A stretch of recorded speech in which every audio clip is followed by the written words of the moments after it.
Well, another one of these conspiracy theory channels that I look at is Ben the Porter, the HPANWO TV channel. Now, Ben sees alien spacecraft and conspiracy everywhere and in all things. He thinks 9/11 was a conspiracy. He's convinced there's something to the Roswell incident. Now, he's doing a reply video to, I don't know, some other guy that's talking about UFOs and aliens. And I thought what Ben said here was quite interesting. This is what these UFO conferences are about, where it's service people saying, well, I thought everyone was going to laugh at me. It's like, well, I mean, they probably will. Yes, they will. But I mean, that's one of the ways they keep secret, Sargon, you see. This is how this sort of thing is classified. It's not necessarily suppression, it is simply control of cultural norms. Control of cultural norms. I think people can make their own minds up, really. People can tell whether something sounds ridiculous or not, I think. So there's no control going on. And the other thing too is these people say, oh, there's mind control, there's chemtrails and all this sort of stuff. Yet they're putting videos up saying there's mind control and these chemtrails got something to do with mind control. So if they were chemtrails, which they're not, of course, and if they were something to do with mind control, they wouldn't be posting videos because they'd be mind controlled not to, wouldn't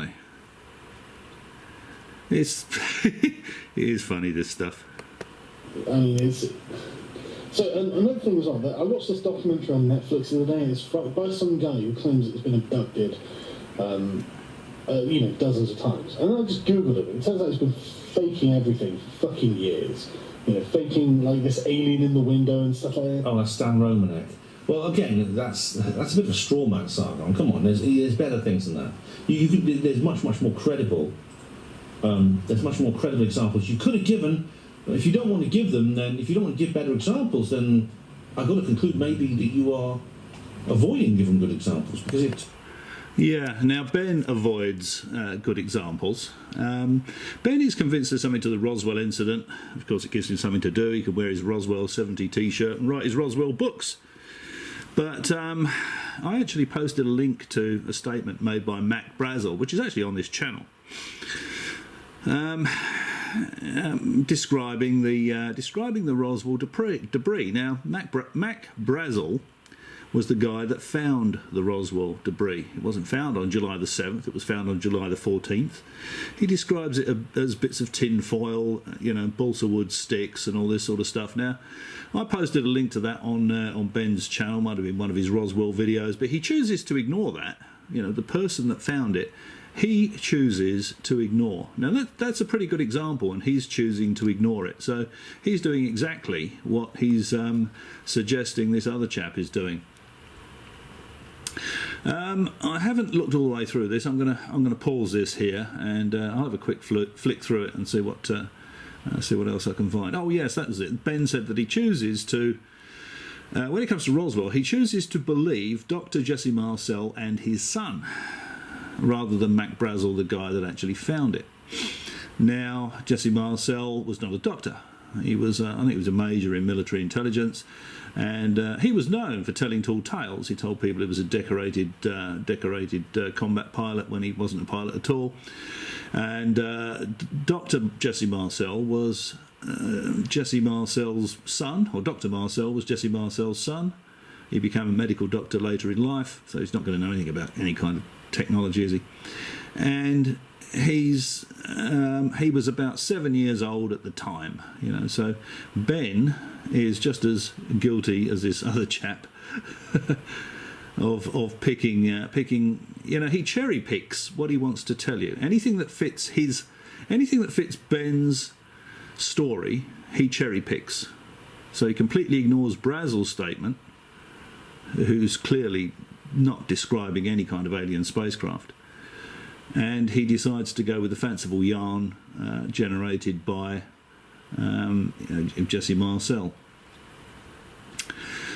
Okay, well let's see what other pearls of wisdom we can glean from this latest Ben video. Okay, just moved it on a little bit. I've got to go forward a little bit. I'm trying to 15. I'm going to go forward a couple of minutes. Come on, it's obvious horse shit. Why? You know, I would love to, you know, Mr. Stevens recounted. I just can't believe this is like something I've actually. I think he was going to say I would love to believe that it was real, but well, I don't think he does. I think he seems to be suffering from a bit of sort of wishful thinking here that these things aren't true. Yeah, actually, Ben, I would like to believe it as well, but you've got to look at everything. You know, you cherry pick the bits that fit, even when there's, you know, they're quite preposterous. So just again with the Roswell story, you completely discard Mac Brazel's statement. The fellow that found the debris, and you go with this other the other nonsensical story. The other thing too is that you've got to think logically. You know, which is more likely? You know, is it in the case of Roswell? Is it more likely, using Occam's razor? You know, the simplest answer is often the right one, or usually the right one. That you know, Mac Brazel found this debris. It was tinfoil. It was balsa wood sticks. There were balloon strings carrying, you know, military and scientific instrumentation launched from just up the road from Roswell. So it's not. It wouldn't have looked like a weather balloon, because a weather balloon is just one balloon, the little package under it. These balloon strings, like the Mogul balloon strings or similar, were, you know, half a dozen of these balloons. It could have been 600 feet long, the entire tethered string. Is it more likely that one of those came down in Brazel's field, or is it more likely that an alien spacecraft came down in Brazel's field, especially an alien spacecraft made of balsa wood sticks and tin foil? And I think he said he gathered it all up and put it on his kitchen table, and the whole lot weighed about 10 pounds. You know, I mean, the story's just got exaggerated out of all proportion. So you're selecting what you want, Ben. You're doing exactly what you're accusing this fella of doing. I'll just pause that again. Just moved on a little bit further. Sorry about the camera being shaky, but I'm trying to hold it in my left hand while I operate the computer with my right hand, as I'm just sitting in my comfy chair in front of the big screen at the moment. But I just thought I'd have a very quick look at this. Okay, so let's see what else Ben's got to say. That's how we wanted it. Okay. Contracts obtained by the Times show congressional appropriation of just under 20 million at the beginning of late 2008 through 2011. Oh, yeah. Man, I wish I could get 22 million for just talking shit about aliens. That would be amazing. You talk what you call shit about aliens. You don't get. Most people don't get that. I'm telling you.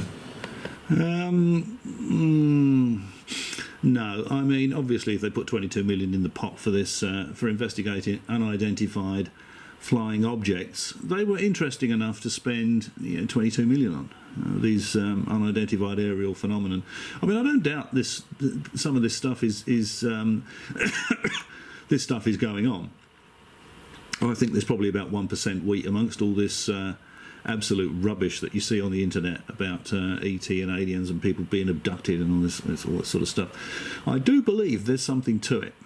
I happen to personally know a couple of ex-airline pilots, and they both tell me that there's something to it. One of them was an ex-Royal Air Force fighter pilot. So people that people that I think are credible are telling me personally that there is something to it. Machines or vehicles demonstrating operational capabilities beyond anything we could make here on Earth. It's interesting stuff. But when it comes to people being abducted and alien spacecraft crashing on Earth, I think that's all nonsense. To be perfectly honest, I don't believe that for a minute. I certainly don't believe there's anything to the Roswell story. Let's continue a little bit further. Unless anyone wants to send me $20 million US dollars, please do. Yeah, okay. Well, if you send Ben $20 million, he's just going to tell you that the Roswell incident was real. I don't know whether he's going to stretch that out to his crazy 9/11 theories. I was watching a video the other day, and Ben was saying, "Oh yeah, well the 9/11, it was an inside job. The buildings were brought down by a directed energy weapon." And not only was it they brought down by a directed energy weapon, they were brought down by a directed energy weapon powered by free energy. I mean, what the hell? What's next? You know, it was brought down by a directed energy weapon powered by free energy from an ET craft. Where's that story going? You know.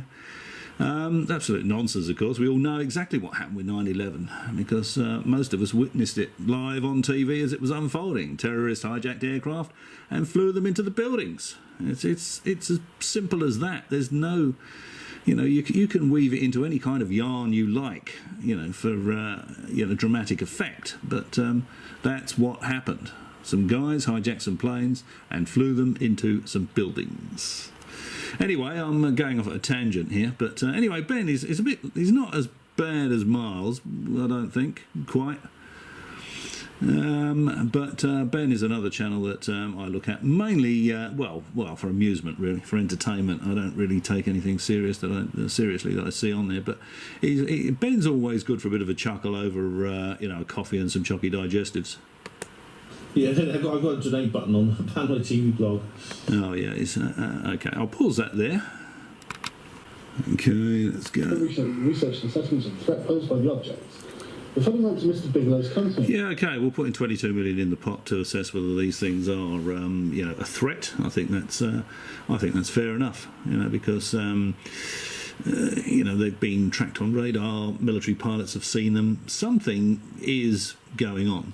So putting 22 million in the pot to try and find out what it is, I think, is perfectly reasonable. Yeah, here we go. Bigelow Aerospace. From his friend. Bigelow Aerospace.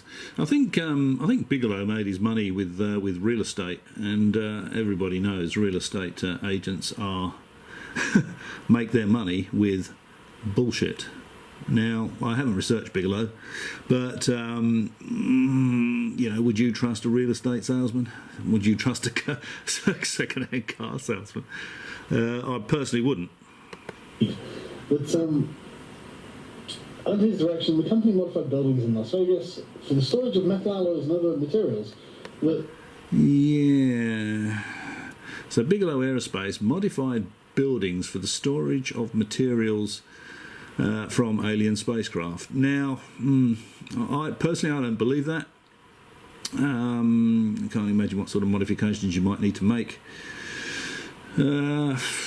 Certainly, if you really had recovered materials from alien spacecraft, you wouldn't be telling people where they are.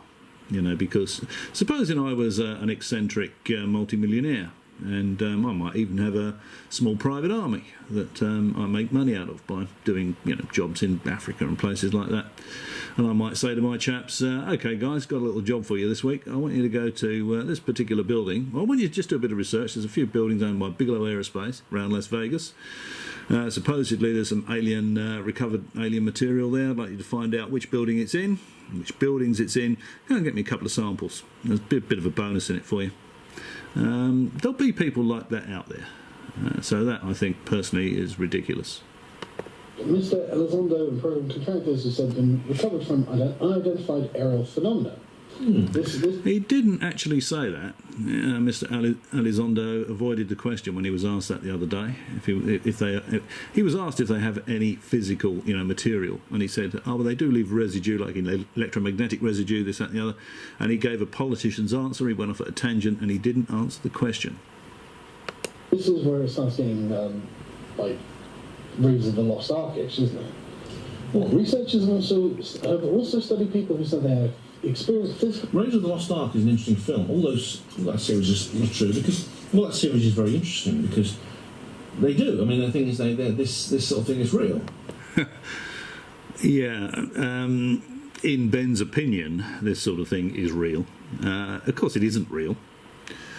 It's just... it's great for telling fanciful yarns in the pub, but... the reality is far less interesting. That's the bottom line. Effects from encounters with the object and examining for any physiological changes. Yeah, I've seen a bunch of these videos. I love the way that I'm seeing an expert on alien abductions. This is fucking bullshit. You're not an expert on alien abductions, otherwise you wouldn't simply watch a documentary about Stan Romanek and say, well, he is an example of, he's a good sort of sample of our community and what we do. You would not do that if you actually knew about alien abductions. You know there are far, far better cases that you could suggest for study. One of the most interesting ones I thought. Yeah, but you know, I don't think there are any convincing alien abduction stories. Not one. I don't believe Whitley Strieber. I think that's just a lot of nonsense. God, there's so many, isn't there? Yeah, I think personally, it may be that I think I've said this before, probably more than once. You know, that if there is something akin to the Galaxy Police, you know, something like the Federation, this sort of thing you see in Star Trek, they wouldn't be doing this, but they might be keeping an eye on developing technologies, developing species that are developing technologies that may enable them to go out into space and visit them. And if they are a warlike species, and I've used this example before actually, if Hitler had won the Second World War, and this was the planet Hitler, and it was run by Nazis, you wouldn't want them travelling out into space, because, you know, the people that they come across might be for a very hard time. And it may make sense for an alien species or several alien species to be able to develop a bioweapon that would kill every living person on the face of the Earth. There wouldn't be a shooting war with aliens. They just spray something into the atmosphere, kill everybody. So just neutralise the species, if you like. And in order to do that, they would need to probably get DNA samples from every race on Earth. And, you know, they probably have to abduct people to take those DNA samples. So it's not beyond the realms of possibility. But I think there'd be... I would say most of these stories, certainly most of these stories that you see on, you know, channels like Miles Johnson's and, you know, this other stuff that you see on the internet where people are abducted from their beds and, you know, there's nothing special whatsoever about these people. Why would you want their DNA? Maybe if you were engineering a bioweapon, that wouldn't really matter. But personally, when it comes to abductions, I would say that yeah, maybe. But probably 1% of people that claim, maybe less, probably less than 1% of people that are claiming they were abducted would actually be abducted, would have actually had an abduction experience. Excuse me. Okay, I'll pause it again. Just over an hour, this thing, so I try not to. I'm being selective about what I... Now he's going to get into psychic stuff and remote viewing, which is absolute garbage. Review. Read chat more often with South Avocado. Well, I'm afraid it's my stream. So we're in a sort of position of what would happen if you gave Leonardo da Vinci a garage door opener. Said Harold E. Puthoff, an engineer who conducted research on extrasensory perception for the CIA. Oh, Puthoff, yeah. This is the... Oh, so he's not a psychiatrist or a psychologist, he's an engineer. Right, okay. That makes sense. Harold Puthoff, no, he's a guy who studied Uri Geller. Interesting chap, him and, you know, Russell Targ it was. He just did a lot of research into psychical research for the CIA. Again, the whole... I'll just let him carry on because he's about to bring up Ronson and the Men Who Stare at Goats. Was it The Men Who Stare at Goats or whatever, that film? I haven't seen it, but I'm aware that it's supposed to be based on this kind of kooky shit. I have seen it, and it's quite an entertaining film, and it's certainly, yeah, I'd say that falls into the kooky shit category, for sure. They did.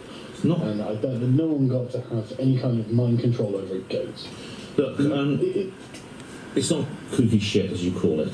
Okay, it was a funded, approved government program involving several people, including a US Army intelligence General Stubblebine, But they decided it was a failure. It just didn't work. There is nothing to remote viewing. There is nothing to consciously connecting to aliens. It's all rubbish. I'll tell you what, Ben, if you get to see this video, I mean, you go to all these things and you see all these loonies. If one of them tells you that they can do remote viewing, or that, you know, tell them, ask them to demonstrate it. You know, I can see you've got a bookshelf there. Say, okay, on my bookshelf, the second shelf down, fourth book in, not one obviously that appears on the screen, maybe the second book in from the right, because we don't see that side of the bookcase, and just tell me what the name of that book is. If they can remote view, it's not terribly clear, you know, like the psychics do, that the mediums, you know, not the smalls or the extra larges, but the mediums, they'll say, oh yes, it's coming through, it's a little bit cloudy, I can't quite see, I can see a book, you know. It's all garbage, you know. Either you can see it or you can't. Either you can remote view or you can't. So if someone tells you they can do remote viewing, just try that experiment, Ben, and just ask them to remote view something in your room there, or your house, whatever that is, with your, you know, on your bookshelf, on your table, whatever it is, and tell you precisely what it is. And you'll hear everything under the sun, apart from, sure, Ben, it's a book by Timothy Good. I can't remember what the titles are now, but he's got 2 or 3 books there.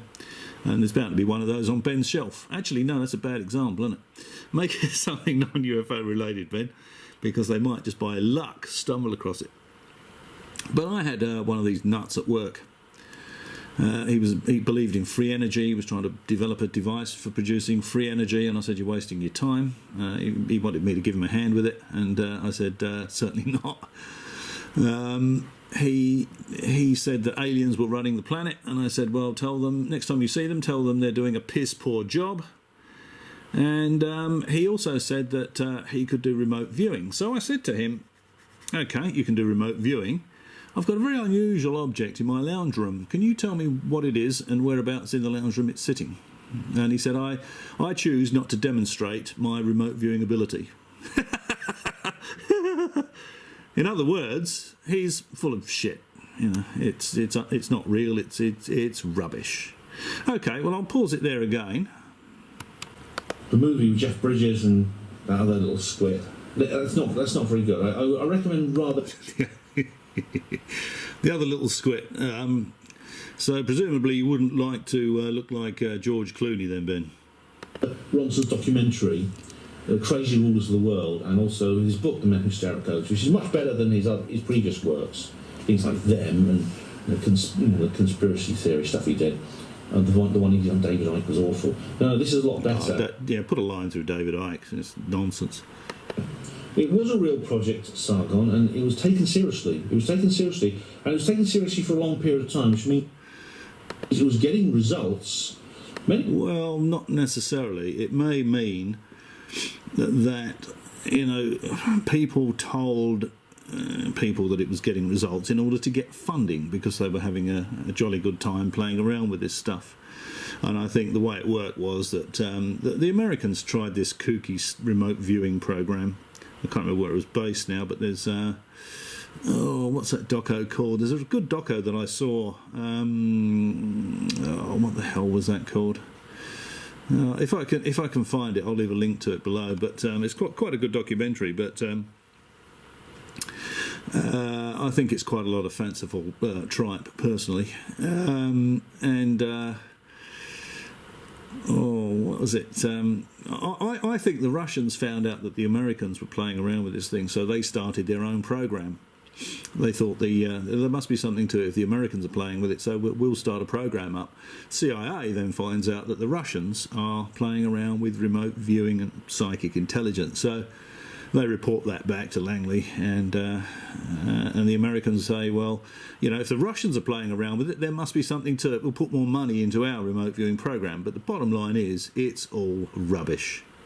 You find one remote viewer that can remote view something accurate, Ben. There's a challenge for you. Well, I'll tell you what, better still.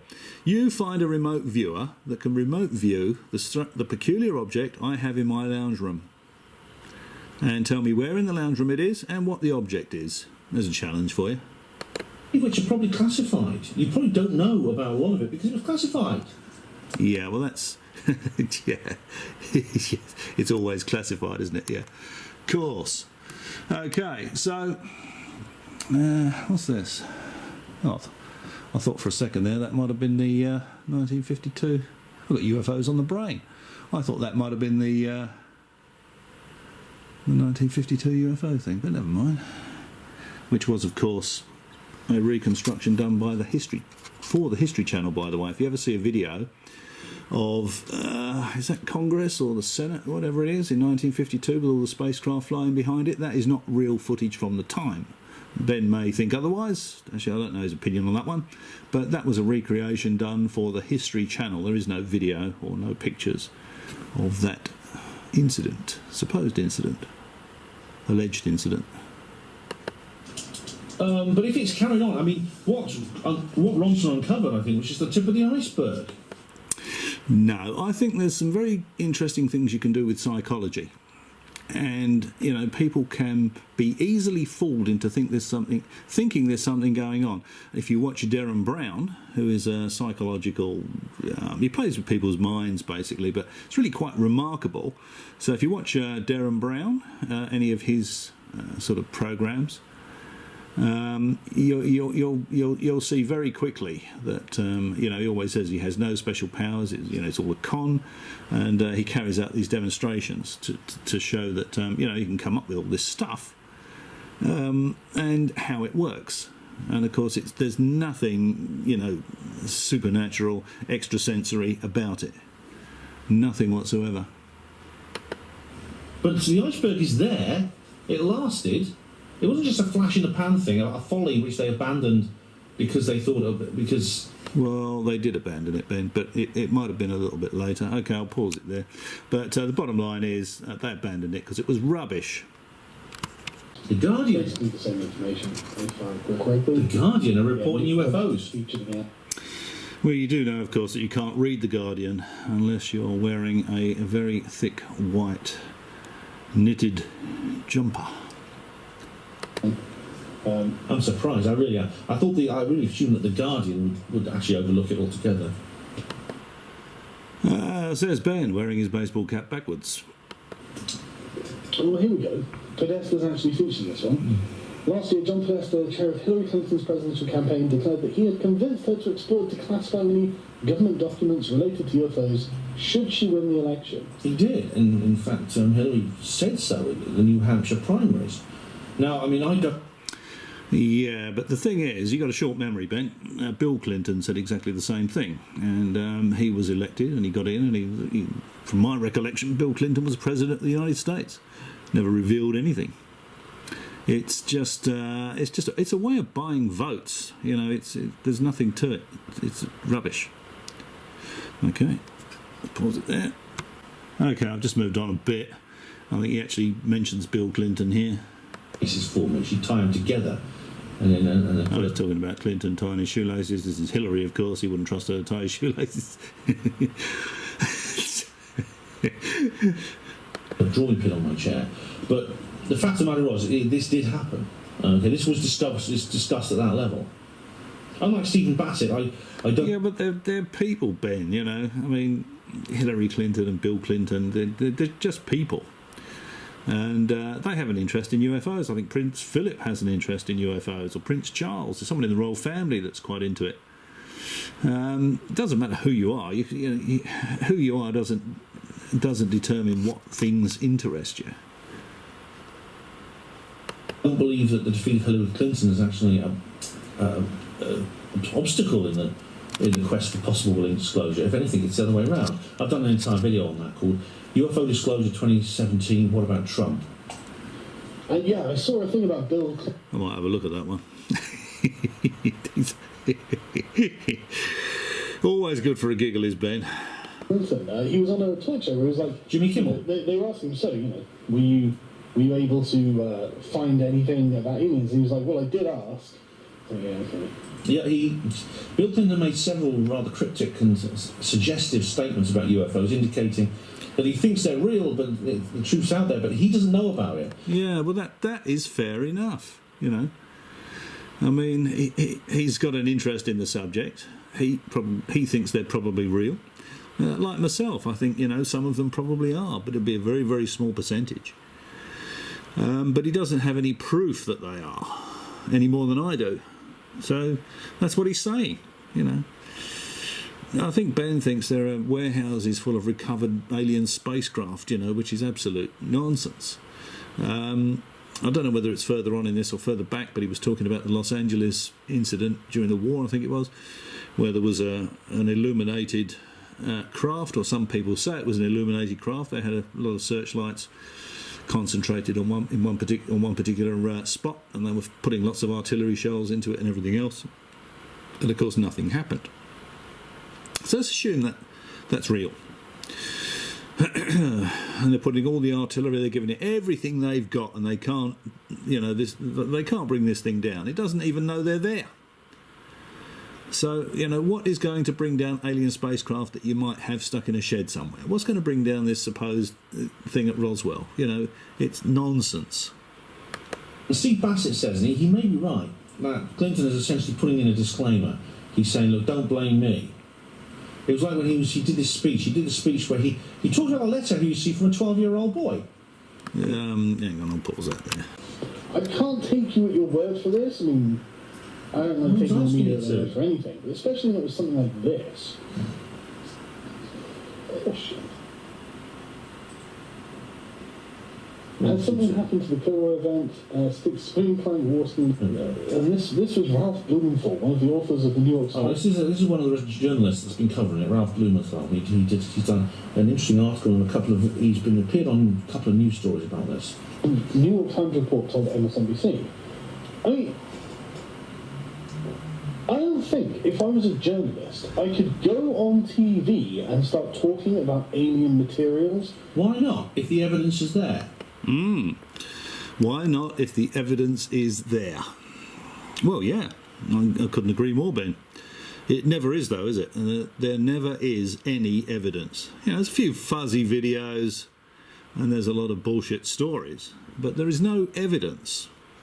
Anyway, I've just about had enough of this. I'm sort of holding the camera in my left hand and it's becoming uncomfortable. So I'm gonna call it on this one. Anyway, just a quick reply, I suppose, to Ben's reply. If you managed to stick with it all the way to here, thanks for watching. Maybe I'll catch you another time.